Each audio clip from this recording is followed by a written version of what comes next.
Hey, what's up guys? This is Hoang and I'm finally back. I've been busy with a lot of stuff, IRL, but now that we're back, I'm here to give you guys the content that you have sorely missed, I am sure. And to kick us off, we are going to do a list of cards that are going to be relatively value within the BT4 format, which is coming pretty soon actually, right? I think it's like super early June. So we're going to go over the 6 different colors and what cards will see play into the future formats. And that way you guys have a little bit more time to prepare and get all the cards you guys need in order to go forward into the formats. But to kick us off, let's start with red, right? Everyone's favorite basic color, red. And in BT5, or BT4 rather, there are 2 different red variations that do see a bit of success. One red variation is the classic red Omnimon, and the other one is actually Aldomon. So with red Omnimon, it's basically the same thing that we've normally done, right? So you play vanillas and you go into the Omni, right? That's all good and all. But going forward into BG4, there's actually much more of an emphasis on the mid game, specifically the level 5 power spike. Decks like green now have access to Lilamon, which we'll cover in a bit, as well as yellow having cards like War Growlmon. It's because the mid game is much more important and a lot of tempo is established there. It's really important that Omnimon Red actually stepped up the game. So previous iterations of Red Omnimon actually have a really weak mid game because they don't have effects, right? It's all vanilla. And so generally what the players like to do to establish some sort of mid game in that format is that they'll run different type of cards with effects during it. For example, we have Rise Greymon. Rise Greymon is able to cast a Tamer for free for the cost of Digiburst 2, as well as having an ESS skill. Right, this is really valuable, so we can possibly see this as an adaptation. Another adaptation that we could potentially see is Volkdramon, who gives us an additional security attack +1. By giving us additional security attack +1, we could potentially stack this with a starter deck Greymon, or we could even cut out starter deck Greymon entirely in compensation for the Volkdramon, right? So there's a couple of different ways that we can approach this scenario, but overall, red really will have to step up its game. Going off of previous sets, cards that will see play, let's red Omnimon, right? So your standard Dark Tyrannomon, your Groundramons, Lava Gyaradomons. We might see a little bit more Tie because now we can cast the Tie for free with the Rise Greymon, right? That's a really big buff. Metal Greymon won't see play yet until BT5, but to keep that in mind. Yeah, it's pretty straightforward, right? So look forward to what is to come. Also, do keep in mind that cards such as Plasma Stakes get stronger as the format continues on. This card is especially potent within the BT5 format, but do be aware that in BT4 there's quite a bit of cards with 12k base, if I remember correctly, right? As far as level goes. For example, Victory Greymon is 12k, Ziguru 12k, Mirage Galgamon 12k. The list goes on really, right? Nidhoggmon is 13, right? So you're sniping quite a bit. Blastmon's 13 and Plutomon's 12k, right? So, and then there's the 2 different Chaos Mons. So you're hitting quite a bit actually with Plasma Stake, and it only gets better as the format continues. So be on the lookout for that. Next up, we have blue. Blue is a bit more of an interesting predicament as their support is kind of everywhere in set 4, I would say. So you have a little bit of source drift, right, with the reg, and then you also have hybrid support via the Lobomons and the Beowulf Mons, and you also have cards like Mach Galgamon who support the Mirage Galgamon style, right? So in terms of blue, I know a really good friend of mine, he topped 2 different tournaments with blue in BT4, and he called it Good Stuff Blue, where he would play several 1-of and 2-ofs, right? It was not a clear, concise identity, but rather it was a bunch of really strong blue cards put together, and he would use cards such as Zigurumon as a top end, right? Going forward into the BT4 format, blue generally takes on a bit more of the Imperial Dramon Rookie Rush style, right? Because Lobomon adds a large buff to Rookie Rush, as you can now Digivolve over Davis and sneak in an extra attack, right? So now you're not only relying on the XVmon for lethal ability. We also see cards such as Beowulfmon enter the fray. Beowulfmon is really interesting, and let's do note that the hybrids actually buff Imperial Dramon, because now, like we said with Rookie Rush, you can also Digivolve on top of the Davis that you're playing Imperial and sneak in another attack in. Mach Galgamon brings to the table that mid-game that we were talking about a little bit earlier, and he gives you DP in blue. And blue really lacked the ability to gain DP prior to this, so it's a really welcome addition. Z Garurumon gives blue removal, that was sorely needed, and Mirage Galgamon, it looks really good on paper. In practice, it's, so-so. The payoff isn't insane. Realistically, on average, you're going to get a 2-cost Mirage Galgamon, which isn't bad by any means, right? But it's essentially on the same level as, say, like a Plesiomon, so it's nothing too crazy. As far as option goes, though, Full Moon Blaster is a really interesting addition, as is a new form of removal, but Aqua Viper, this form of removal is pretty good. Especially potent in Rookie Rush, as you can bounce one of your cards to bounce 2 of theirs. It's a 3-cost removal. It's the equivalent of Heat Viper in purple. This card is really powerful, so definitely be on the lookout for that. And then I want to go back a little bit, because I forgot to mention, right, with Red and the Aldamon, I mentioned it briefly. Aldamon, basically, you just look to burn their security all in one single punch, so you can use the Aldamon. And if you're wondering how do we get hybrids underneath it, Flamemon is a hybrid. Flamemon and Strabimon both can add themselves, so do keep that in mind. Now, going forward, we have Yellow, right? Yellow is arguably the best deck in the format for BT4. Yellow is really powerful. Yellow gets a bunch of new tools, right? That is no longer Shine Greymon. They go from a more control-esque deck to a more aggro tempo variant. So we see Bushi Agumon. Bushi Agumon introduces the rush mechanic to the game.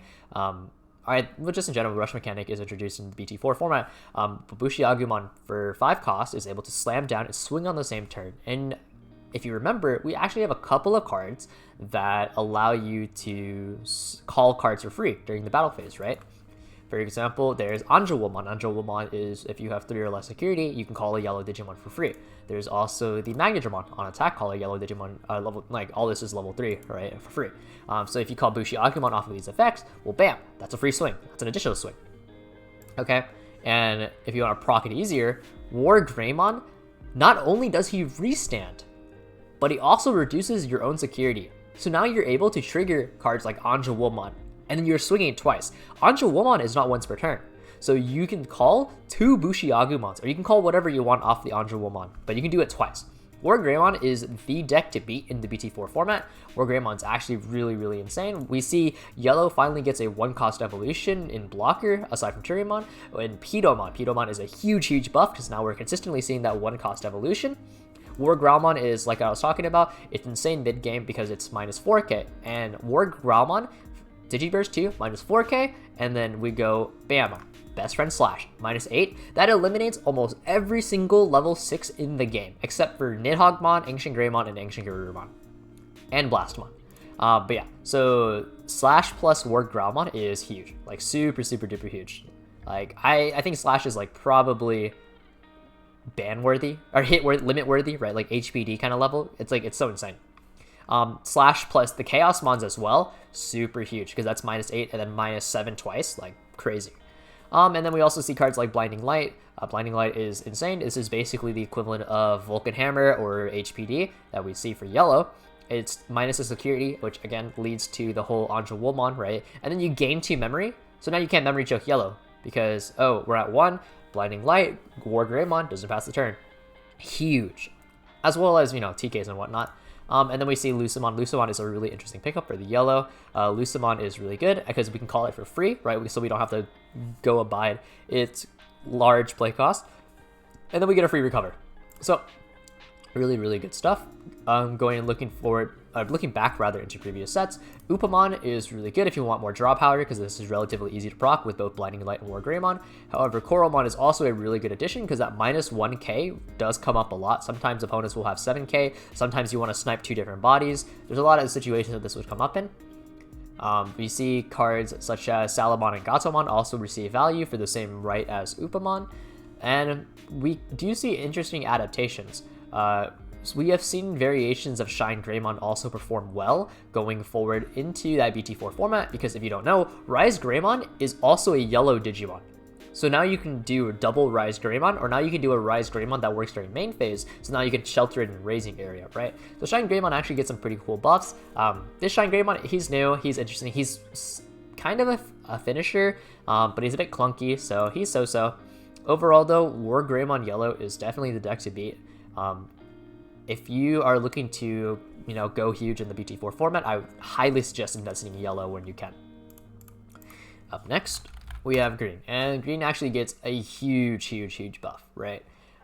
Looking forward into the BT4 format, Nidhoggmon was the king of green. This card is insane. Digiburst 4 and suspend all 5k or less Digimon on your opponent's board, and then bot deck every Digimon that's rested. This is basically a board wipe, right? And then you also have cards like Chaosmon, who's a free pierce and do damage, as well as Valder Arm. Yes, green gets access to both. Crazy, right? And not only that, but green also gets a trial deck during this period, where they're getting significant buffs via Palmon, who now gives you 2k when you attack an opponent's Digimon. They also get their own 1k blocker, right? And previously in the Japanese formats, we were playing Hercules Kabuterimon off of the Hidden Potential discovered, but due to HPD being hit, Hercules is now a tad bit slow. So what I'm predicting is going to happen is that Ceresmon is going to be the partner to Nidhogg. So we'll see Ceres Nidhogg as the most popular version of green. This could be very wrong. I have to test this a little bit more. It could very well be that we're going to keep seeing variants of like Bancho Nid or Mega Gargo Nid or even Herc Nid again, right? So definitely be on the lookout. Ceresmon, I think, will do really well in the BT4 format, but everything will center around this card. If War Greymon Yellow is the king, Nidhoggmon is like right here. That card is insane. Like, Nidhogg was the deck that kept Yellow in check back when HPD was at full power, right, in the Japanese format, so do keep that in mind. And then we also see Lilamon, who brings a huge buff to green. Lilamon Digiburst 2, suspend one of their Digimon. Now you can swing at their stack. Like, that's so much value, especially when you factor in cards like Palmon, who we just mentioned, that gives you plus 2k. Green also gets another Searcher, and Tensomon, who is on play. Check the top card of your deck if it's a green Digimon out of your hand, right? So now we're adding more consistency to our deck. Going back into previous formats, cards that see a lot of value, obviously your Digisorption fodder, right? Cards like HPD, obviously. Cards like Bancho Stingmon are really powerful, but do be aware, War Greymon, who is, again, the deck to beat, does not meet the Bancho Stingmon threshold. So you're actually weaker in the yellow matchup if you run Bancho Stingmon, so do keep that in mind. Your mirror matchup, much stronger, but yellow matchup, not so good. Terriermon is able to stop the blinding light from yellow, which is a really huge buff. Do keep in mind that versus yellow, you want to have Digimon with large DP bodies. So for example, Blossomon actually has a lot more value than Argomon, because Argomon was a 6k base, which means he gets automatically sniped by the War Greymon Yellow, whereas Blossomon is 6k snipe plus, they have to find 1k extra somewhere. So keep that in mind. And then we also may see cards such as Metal Tyrannomon come back into the fruition, or cards such as Mimi getting a lot of more power. Because with Mimi, you actually open up a lot of different avenues, because now not passing the turn means you could potentially Chaosmon your opponent. So do keep that in mind.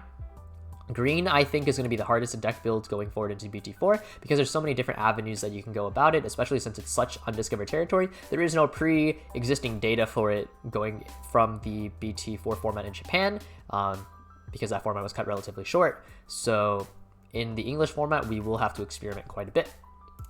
Now we have purple, right? One of everyone's favorite colors, purple. Purple gets a huge buff. Purple gets a starter deck of their own. They get Dracmon. Dracmon is going to be on play. Choose an option that it costs 1 or 7 and add it back to your hand. And you may ask yourself, 1 or 7? That seems like a really weird number, right? And the reason for that is because we get Metal Garurumon promo.